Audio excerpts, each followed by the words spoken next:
The letter that changed everything. There are moments in life when you realize that a single act of kindness can ripple through time like a stone thrown into still water, touching shores you never imagined existed. This is the story of how one envelope, worn at the edges and marked with coffee stains, carried within it the power to transform not just one life, but an entire community. It's about the extraordinary capacity of ordinary people to choose compassion over convenience, to see humanity in strangers, and to understand that sometimes the smallest gestures create the loudest echoes. Sarah Mitchell had never considered herself special. At 42, she was a divorced mother of two, working double shifts at Mercy General Hospital as a nurse, barely making ends meet in a small apartment on the outskirts of Portland. Her days blurred together in an exhausting routine of medication rounds, patient charts, and the constant beeping of monitors. Most evenings, she'd collapse on her worn couch, too tired even to change out of her scrubs, wondering if this was all there was to life. It was a Tuesday morning in late November when everything changed. The rain hammered against the hospital windows as Sarah made her rounds on the fourth floor. Room 412 had been empty for weeks, but today there was a new patient, an elderly man named Walter Chen. He lay motionless in the bed, his weathered face peaceful despite the tangle of tubes connecting him to various machines. According to his chart, he was 87 years old, found unconscious in his home by a concerned neighbor. No family listed, no emergency contacts, just another lonely soul in a city full of people. Sarah checked his vitals with practiced efficiency, but something made her pause. On the bedside table sat a battered leather satchel, and peeking out from its opening was the corner of an envelope. She knew she shouldn't cry, but something about the careful way the bag had been placed, as if it mattered more than anything else, made her curious.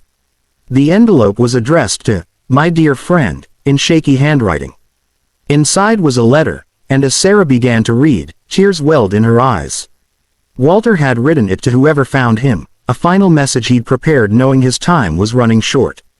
The letter told the story of his life, of fleeing China as a young man, of building a small tailoring business in America, of losing his wife to cancer 20 years ago, and of the crushing loneliness that followed. But it wasn't a sad letter.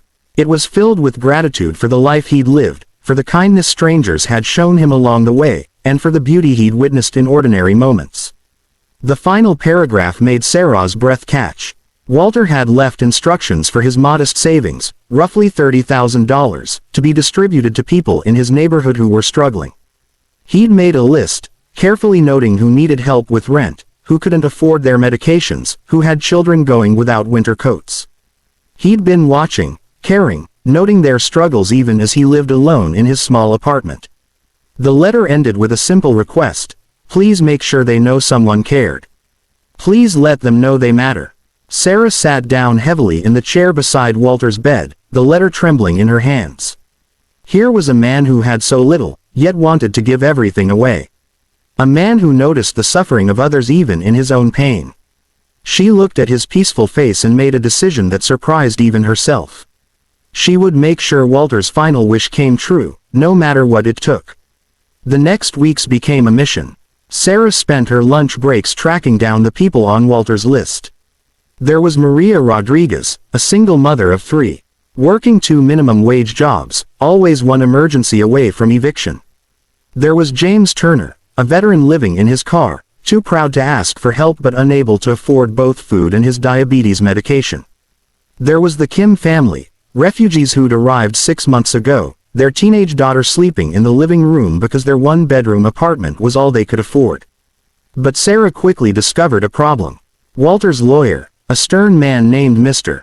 Pemberton, insisted the money couldn't be distributed without proper legal documentation, without proof that Walter was of sound mind when he made these wishes, without signatures and notarizations that an unconscious man couldn't provide. The bureaucracy was a wall Sarah couldn't climb alone. That's when she did something she'd never done before. She shared Walter's story on social media, posting a photo of the elderly man's peaceful face with his letter beside it. She expected maybe a few dozen likes from friends. What happened instead was extraordinary. The post went viral. Within 48 hours, it had been shared over 100,000 times. News outlets picked it up. But more importantly, people responded. A lawyer in Seattle offered to work pro bono to navigate the legal complexities. An accountant volunteered to ensure proper distribution. Donations started flooding in, people adding their own money to Walter's fund, wanting to be part of his final act of kindness. Sarah's phone rang constantly. A bakery owner wanted to provide free bread to the families on the list. A local clothing store offered winter coats for the children. A landlord called to say he'd defer rent for Maria Rodriguez for 3 months. The ripples were spreading, each act of kindness inspiring another, creating waves of compassion that extended far beyond what one elderly man had imagined. But the most profound moment came on a Thursday afternoon, 3 weeks after Sarah had found the letter. Walter's eyes flickered open. The doctors were astonished. Against all odds, he was waking up. Sarah was there, holding his frail hand as consciousness slowly returned. When he could finally speak, his voice was barely a whisper. "The letter?" he asked, fear in his cloudy eyes. Sarah smiled through her tears. "We're making it happen, Walter. But it's bigger than you ever dreamed." Over the next hour, she told him everything. She showed him the thousands of comments from people around the world who'd been moved by his story. She explained how his $30,000 had grown to over $200,000 through donations. She told him about the families whose lives were being transformed, not just by money, but by the knowledge that someone cared enough to see their struggle. Walter wept. These weren't tears of sadness, but of overwhelming joy. "I thought I'd die alone," he whispered. "I thought my life didn't matter to anyone." "You were never alone," Sarah said, squeezing his hand. "You just couldn't see how many lives you touched. Every person you helped with a kind word, every neighbor you waved to, every small gesture you thought went unnoticed. They all mattered, Walter. They all added up to this moment." The story could have ended there, with Walter recovering and his wishes fulfilled. But the ripples continued to spread in unexpected ways. Maria Rodriguez, overwhelmed by the help she received, started a community support group for single mothers. James Turner, finally able to afford proper housing and healthcare, began volunteering at a veterans center, helping others navigate the systems that had once baffled him. The Kim family's daughter, no longer sleeping in the living room and able to focus on her studies, earned a full scholarship to college. As for Sarah, she discovered a purpose. She'd been missing. She started a nonprofit called The Walter Effect, dedicated to helping people fulfill acts of kindness they might not be able to complete alone. She still worked as a nurse, but now she also connected people who wanted to help with those who needed it, creating a network of compassion that stretched across the city and eventually across the country.